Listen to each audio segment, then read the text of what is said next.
Both my father and the daughter of his mistress were abducted simultaneously. The kidnappers informed my dad that he had to choose one to save. He didn't select me, and as a result, I was thrown from the 19th floor. In those final moments, the last thing I saw was my mother. Shortly after, both my mother and father died. My father, who had always been distant and unemotional, descended into madness. During my kidnapping, another girl about my age was present on the rooftop with me.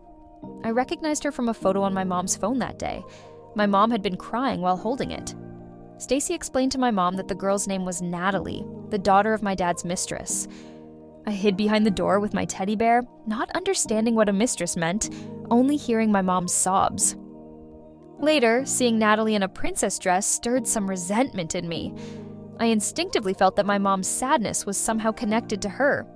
From that day forward, my dad never returned. Even on my 5th birthday, he was absent. My mom made countless calls to him, but he responded coldly, saying, "Natalie is sick. Natalie, stop causing trouble." I distanced myself from Natalie, feeling a growing rift. During the kidnapping, I could hear my dad's panicked voice on the phone, pleading, "I'm coming right now! Don't hurt her!" I shouted, "Dad, don't!" But Natalie hurried over, pushed me to the ground, and yelled, "That's my dad!" I was bewildered when my dad's comforting voice came through the phone, telling me to be good and not to be scared. My dad arrived with Natalie's mother, whom I had seen in the hospital before. When Natalie's mother saw him, she immediately collapsed and cried. My mom also arrived, but her high heels were gone, her feet were scratched, and her black hair was disheveled. The kidnappers told my dad he could only save one.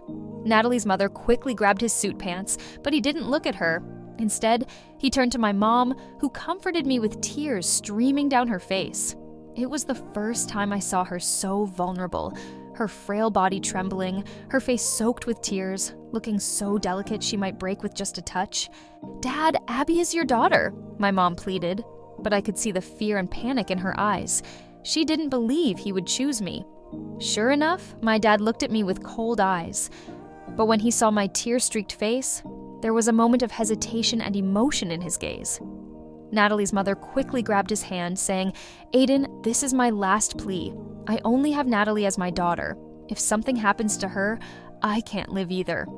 My dad looked up and made a swift decision to choose Natalie. My mom almost lost her mind, rushing forward and repeatedly hitting my dad's face. But he didn't resist. She cried and knelt before the kidnappers, begging, "Please spare my daughter. You can have anything else you want." The kidnapper smiled and said, "Don't you hear the police sirens downstairs?" My mom looked up, shocked to see that the kidnappers had already lifted me up. I glanced at my dad's stern face, my head hanging low as memories flooded my mind. I thought about the cloth doll and the castle my dad had given me when I was little, how he used to comfort me, calling me his little treasure. He had prepared pretty dresses and bought me beautiful princess shoes. I pouted and angrily hugged his neck, asking why he didn't choose me, his big treasure. He looked up, glanced at my mom beside him, and smiled as he explained, "That's because Dad already has a big treasure." I angrily asked who that was. He hugged my mom, who was blushing, and kissed her forehead. "Of course, it's Mom," he said. I saw my mom's face turn red, but my dad gently squeezed her hand. She looked at me, and though I didn't understand why her face was red, she still smiled with her little white teeth. My mom looked beautiful when she smiled, and my dad chuckled softly. Dad had promised me the biggest birthday cake for my birthday, but he didn't deliver. On my birthday, I waited on the sofa for him. My mom told me he was working overtime, but I knew she was lying because I heard her talking on the phone with him. Dad had clearly said, "Natalie is in the hospital. Natalie, stop causing trouble." I believed he would come back. He had never lied to me, so after my mom fell asleep, I sneaked downstairs to wait for him at the villa's door, but he never returned, and I fell asleep. When I woke up, I was already in the hospital. My mom wore a beige dress, her delicate face filled with worry. When she saw me awake, she hugged me and cried, blaming herself for me sneaking downstairs, which had made her so sad. Stacy approached and said, "Abby, just assume your dad is dead. You've been burning up for 2 days, and he hasn't come to see you." Stacy stopped talking, and I understood. My mom gently scolded Stacy, who looked displeased but sighed softly when she saw my pale face, asking, "How many times have you called him? Has he come?" I hung my head, feeling dejected, but I truly loved my dad. My mom lowered her eyes and touched my forehead. "The fever is down," Stacy said after completing the transfer procedures, instructing us to go to another hospital. My mom held me and prepared to leave. I was too weak to lift my eyes, but I saw my dad's stern face in the next room. On a pink children's bed was a little girl in a small dress, the same age as me, with an aunt beside her smiling and poking my dad's chest. Laughter and joy seemed to overflow from them, appearing as the happiest family of three. My mom stopped in her tracks, her soft body trembling. Later, my forehead was soaked with warm drops falling on my eyelashes. Was it raining? I wondered drowsily, but lost consciousness. All I could hear were my mom's horrified cries, saying we hadn't managed to switch hospitals. My mom stayed with me for a week. During that time, I often sneaked into the corridor when she wasn't around, standing there and peeking through the door crack to see my dad in the opposite room, feeding Natalie and hugging her. When I turned around, I saw my mom standing behind me, her tears falling one by one, but she was smiling as she looked at me. I went up and hugged her, saying, "I don't want him to be my dad anymore because I don't want Mom to cry anymore." "Dad!" I couldn't help but call out to him. He was stunned. "Dad, this is the last time I'll call you Dad." His eyes were full of panic, his thin lips moving as if he wanted to say something but didn't. I looked down, feeling dejected. The kidnapper was holding me in the air, and I vaguely sensed what he was about to do. I lifted my face and smiled at my mom, who was crying incessantly. "Mom, don't cry. Abby will be sad. It's okay, Mom." As soon as I finished speaking, I heard my mom and dad's panicked voices. It turned out the kidnapper had let go. My mom looked at the scene with bloodshot eyes. Then her heart-wrenching voice reached me. "Abby, Aiden, I really regret it." Dad's heartbreaking scream followed. I saw my mom's frail figure appear in front of me. She had lost so much weight and held me tightly in her arms. "Be good, Abby. I love you." I cherished the gentle sound of my mom's voice the most. I nestled my head on her shoulder, looking at the blurry figure above, and closed my eyes. "Mom, I love you so much. Let's not have Dad anymore, okay?" I heard my mom's voice choke with emotion. Suddenly, after a strong impact, I lost all consciousness. I only felt my mom holding me tightly. I transformed into a little sprite, able to float in the air like the sprites in the stories my mom had told me. I wanted to find her, but I saw her right across from me, holding an identical version of me. She gently pressed her lips to my forehead. I heard screams around us as more and more people gathered, wanting to help my mom, but they couldn't hear my voice. I cried as the surrounding uncles and aunts also wept, covering their mouths and saying, "This child is so cute, how could this happen?" I heard the police bringing down the kidnapper, who was a fugitive. Later, the mother descended. Why did she hold the child so tightly? It's so pitiful. I couldn't bear to watch as uniformed uncles and aunts rushed over to separate my mom and me, their stern faces showing no mercy. Despite her frailness, my mom held me tightly, and they couldn't pull us apart. The aunts cried, and the uncles turned away with red eyes, unable to bear the sight. My mom was taken away. I saw my dad kneeling on the ground with vacant eyes, and Natalie's mother, hiding in the car with Natalie, smirking at me. I was calm, not running around, but a uniformed uncle said, "No one wants Mom and me." I heard my dad's indifferent voice on the phone. "They're not related to me. Do whatever you want with them," before hanging up without hesitation. I crouched in a corner, covering my ears, not wanting to hear my dad's voice anymore because it hurt so much. Later, Stacy arrived and took my mom and me away. Stacy cried into a small wooden box, and I wanted to hug her so much, but I couldn't because I couldn't touch anything. I had tried many times. The door opened, and my dad arrived with Natalie's mother behind him. When Stacy saw this, she rushed forward and slapped my dad, leaving a red handprint. "Dad, how dare you come here? Get out of here. Don't dirty Natalie and Abby's funeral." My dad turned his face slightly red at the corners of his eyes, but still looked cold. He pressed his lips together and spoke softly. "Hey, I just came here." Before he could finish, Stacy interrupted him sharply. "Why come? Their bodies are what you abandoned. You knew very well Natalie is an orphan, and you left her and Abby there, refusing to take them." Stacy choked up, tears filling her eyes. She couldn't hold back and cried again. Her chest heaved as she squatted down, breathing heavily, and then stood up again. After a long while, she said, "Aiden, get out now."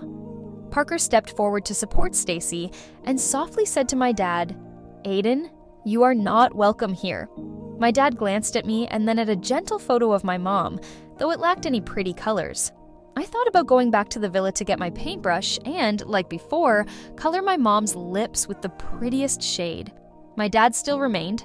I quietly followed him, wanting to go back to the villa to get the paintbrush, but not wanting him to find out, because my mom and I had agreed to never want him again. In his next life, Dad summoned his assistant to his office and instructed the tech team to verify whether the recordings had been altered. He handed his phone to the assistant, who returned shortly after with some concerning news. "Aiden, these recordings were created using the latest audio replication technology. It's odd because one of them dates back 6 years, which wasn't feasible domestically at that time." Dad was taken aback. He grabbed his phone and dashed outside in search of Natalie's mother. When she opened the door, she was visibly shocked and took a couple of steps back from the enraged Dad. His demeanor was more intense than Aiden had ever seen, with red veins pulsating in his eyes. "The person who secretly sent me money every month wasn't you, was it? The one in the text messages wasn't you either. It was Natalie, right? So the recordings you provided were fabricated?" Seeing Dad's bloodshot eyes, Natalie's mother looked up, nervously avoiding his gaze. "How is that possible, Aiden? What's wrong?"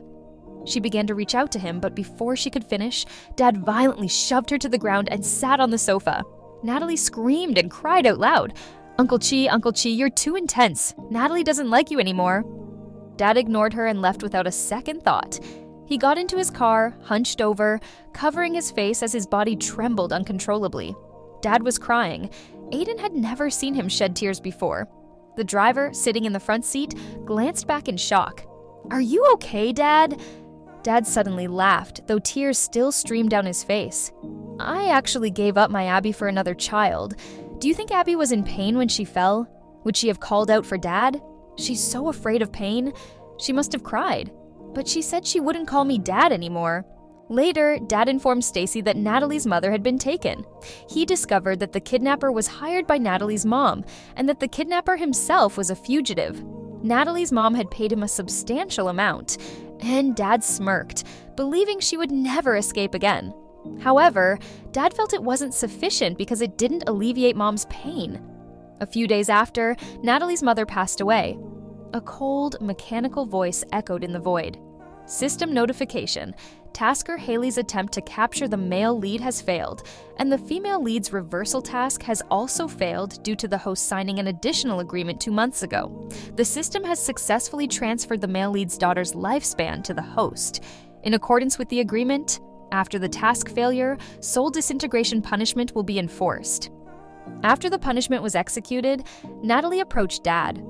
Her princess dress was soiled, her face marked with tear stains, and she was kneeling at the villa's entrance, pleading for Dad to let her in. Dad refused, instructing the housekeeper to evict her. Curious, Aiden followed to see what transpired. After Natalie left, she boarded a van with a tall, slender man, and Aiden couldn't catch up. Upon returning to the villa, everyone inside had been driven away. Dad was clutching Mom's ring, crying incessantly. He sat on the floor and noticed a document that had fallen nearby, a divorce agreement he had seen before. After being discharged, Mom had continuously cried over it. "Natalie, so that night you wanted me to come back for this, didn't you? No, you loved me too much to abandon me," Dad muttered to himself. "We had agreed not to involve Dad. Mom wouldn't want him to. Mom would never lie to me." Dad flipped through the pages, speaking aloud. "You only wanted Abby. What about me, Natalie? My wife? I was wrong. Will you come back?" He kept stroking Mom's name on the last page. From that day forward, he never left the house again. When the assistant approached him, urging him to return to the company, Dad ignored him. The assistant confided that Dad had lost his sanity, drinking heavily every day. After drinking, he would call for Mom and Aiden, but how could he forget they were both dead? Stacy and Parker visited Dad and saw his deteriorated state. Stacy laughed sarcastically. "Aiden, you're really pathetic. You gave up Abby and now you're like this." "It's truly disgusting." Parker looked at Dad with pity and grabbed Stacy's hand. "Let it go," Stacy sneered. "When Haley begged you to save her daughter, she said she only had one daughter, Abby. Abby would survive without a daughter, but Natalie wouldn't." With each word Stacy spoke, Dad's complexion grew paler, his eyes red and weary. Parker finally sighed and pulled Stacy away. But before leaving, Stacy turned to Dad and said, "Aiden, Natalie must regret loving you. Did you know that while you were with Haley's daughter in the hospital, Abby was next door and Natalie was taking care of her alone? Where were you at that time?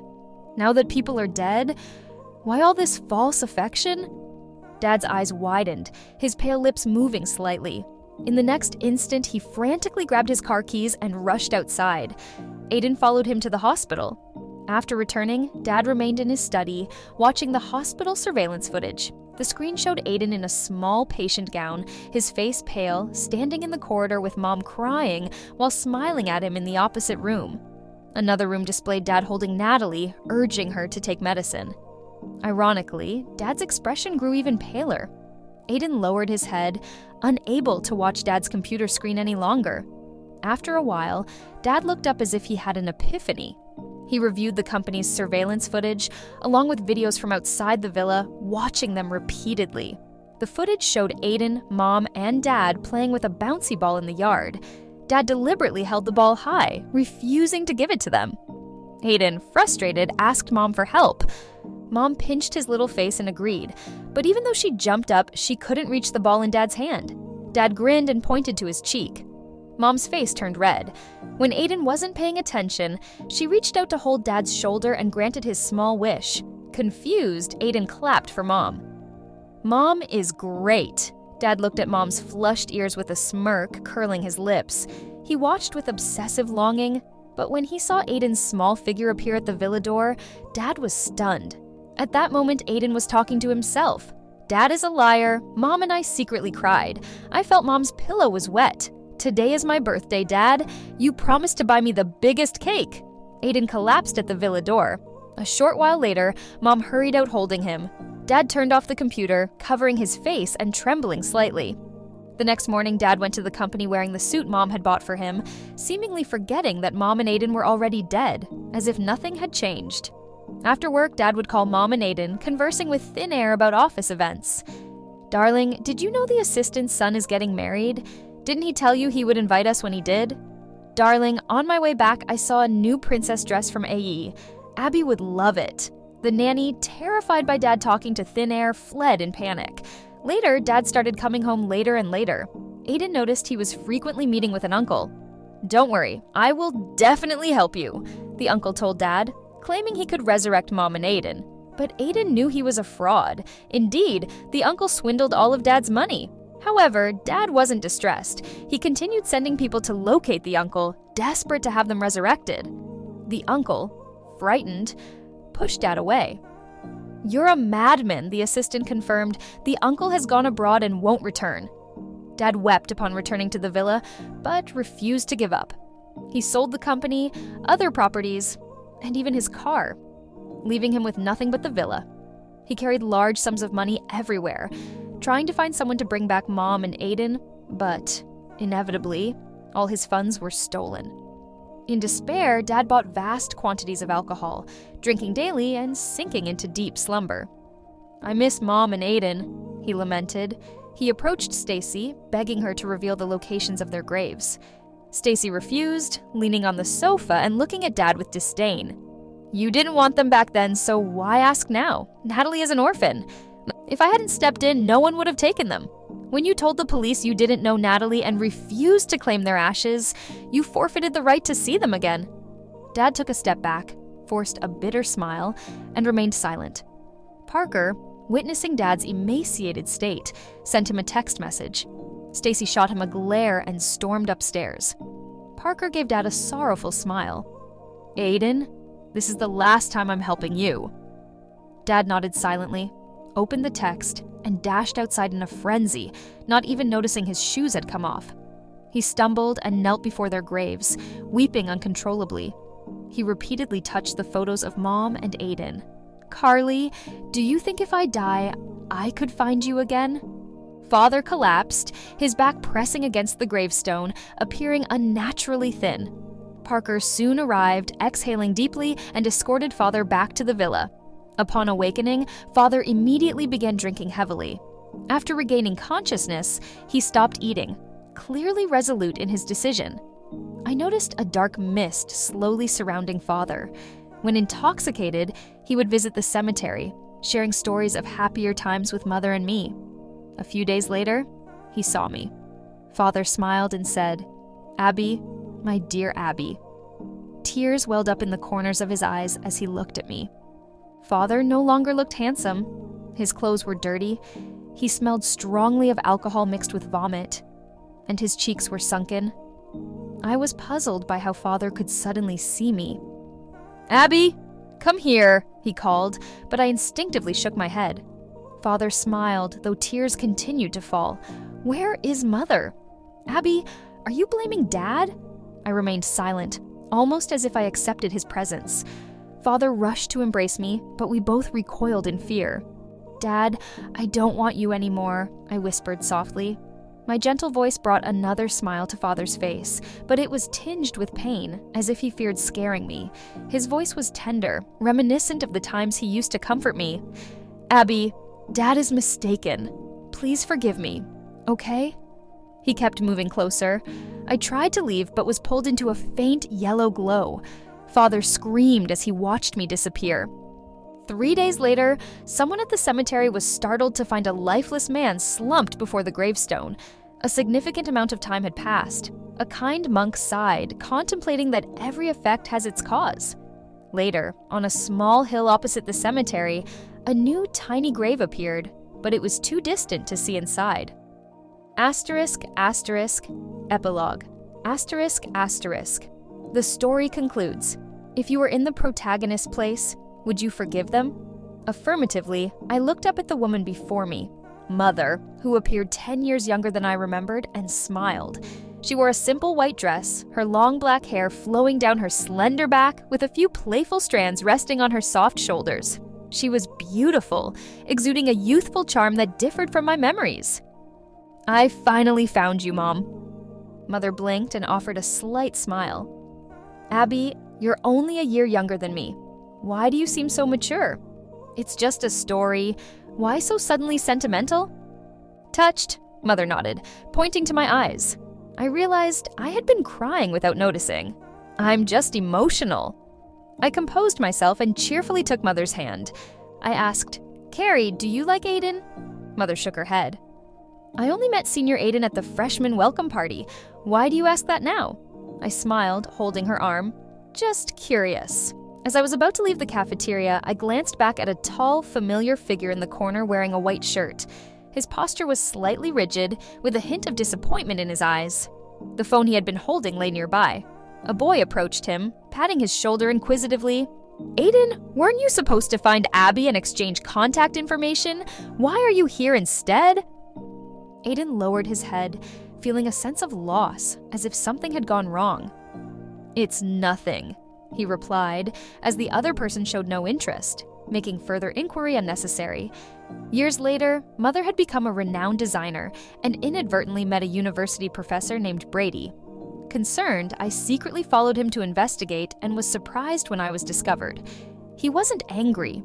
Understanding my worries, he cooperated and provided detailed information about Brady. Coming from a scholarly family with no bad habits, an excellent background, and even 3 generations of medical records. I nodded, wishing him success in pursuing Mother. He smiled. Indeed, a month later, Brady began courting Mother. Although Mother informed him that she couldn't have children, Brady was momentarily taken aback, but soon became even more affectionate towards her. While I didn't understand why Mother was infertile, I remained silent and discreetly reviewed Mother's medical report. It confirmed that Mother couldn't conceive. I was stunned when Brady didn't hesitate and even underwent a sterilization procedure for Mother. Holding the report, he stood before Mother and declared, "Now we are alike. You cannot conceive, and I am infertile. Doesn't that make us a perfect match?" Mother cried. In this life, she had been steadfastly chosen,